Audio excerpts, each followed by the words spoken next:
بسم الآب والابن والروح القدس الإله الواحد آمين. سلام ونعمة وبركة لكل السامعين. هذا الفيديو هذا غنديرو لأن خصنا نرد على عدد من التساؤلات. إخوان، أصدقاء، مغاربة مسيحيين على برا. هذا الفيديو مدير لكم باش تعرفوا المواقف ديالنا حنا كمسيحيين مغاربة، وخاصية في اتحاد المسيحيين المغاربة، وكذلك المواقف الشخصية ديالي. كاين سؤال اللي تطرح عليا على الموقف ديالنا من حرب الخليج. حنا كمغاربه مسيحيين كنلتفوا حول قرارات ديال الدوله ديالنا، وفي نفس الوقت كنأيدوا الحلفاء ديال الدوله المغربيه. بمعنى اذا في استطاعتنا يعني نقوموا بتضامن شعبي، باستطاعتنا نخرجوا نديروا وقفات احتجاجيه كذلك تضامنا مع الحلفاء ديالنا، لان دول الخليج بصفه عامه هما حلفاء للمغرب وتعرضوا للاعتداء. والدوله المغربيه تكلمات باسم وزير الخارجيه بان الامن ديال دول الخليج يعني يعتبر كامن ديال المملكه المغربيه. بالنسبه للاخوان اللي يعني في طنجه وفي بعض المناطق اللي خرجوا تيتظاهروا وبغاو يتضامنوا مع ايران، فبالنسبه للمصالح الاستراتيجيه ديال الدوله ديالنا حنا كمواطنين خاصنا نلتفوا حتى على القرارات ديال الدوله ديالنا ونتكلموا ونساندوا الحلفاء.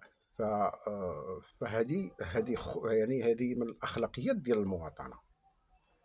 وانا لا اعمم، لان كاينين الناس في هذه المدن ديال طنجه، تطوان، يمكن مكناس، كاينين الناس اللي يعني راجعين للرشد ديالهم وتيفكروا في المصلحه ديال الدوله ديالهم. هذه نقطه. اما في النقطه الثانيه بغيت نتكلم على كذلك على بالنسبه لنا حنا كمسيحيين كيفاش نشوفوا بعض السياسيين اللي خارجين في التصريحات ديالهم تيساندوا او تيتعاطفوا مع ايران. فاي سياسي عنده مكانه كبيره يعني في المجال السياسي في المغرب خرج تيتكلم ويساند واحد الدوله اللي عندها واحد الايديولوجيه خطيره تتعادي النظام ديالها، فهو يدعو للتشيع. وبمعنى الكلمه اي سياسي، خاصيه الناس اللي في العداله والتنميه اللي خارجين تيتكلموا على ايران، انا جانب بان هذوك الناس يعني تيدعيو للتشيع في المغرب. وهذه مساله خطيره جدا، باش نكونوا صراحه، باش نتكلموا ولا غنتكلموا في هذا الموضوع هذا، نتكلموا انا يعني ترد على اسئله باش نكون نقطه ورجع السطر. بالنسبه لي انا ايران دوله اعتدت على الحلفاء ديال المغرب، دوله يعني تساهم في تقسيم المغرب، دوله تتسلح الاعداء ديال المغرب. ما عندناش معاها حتى شي مصلحه.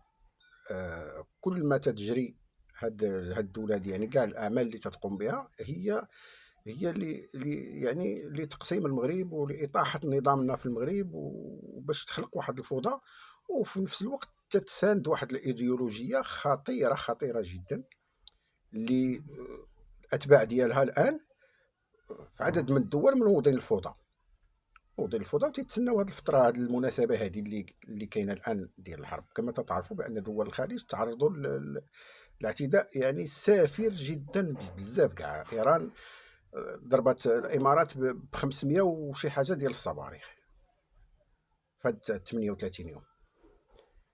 فاحنا كمواطنين يعني كمسيحيين مغاربه نحن نلتف حول قرارات الدوله ونساند تنساندوا بقوه السياسه الخارجيه ديال الدوله ديالنا، وفي نفس الوقت تنتعاطفوا مع الحلفاء ديالنا، لان الحلفاء ديال دوله المغرب كيساندوها في مواقفها في الوحده الترابيه الوطنيه ديالها وفي عدد من المسائل. هذا هو يعني تنظن بانني جاوبت على عدد من الاسئله، لان هذه مده والاخوان تيتسناو هذا. كنشكركم وربي يبارك لكم حياتكم، وشكرا لكم اخواني اخواتي.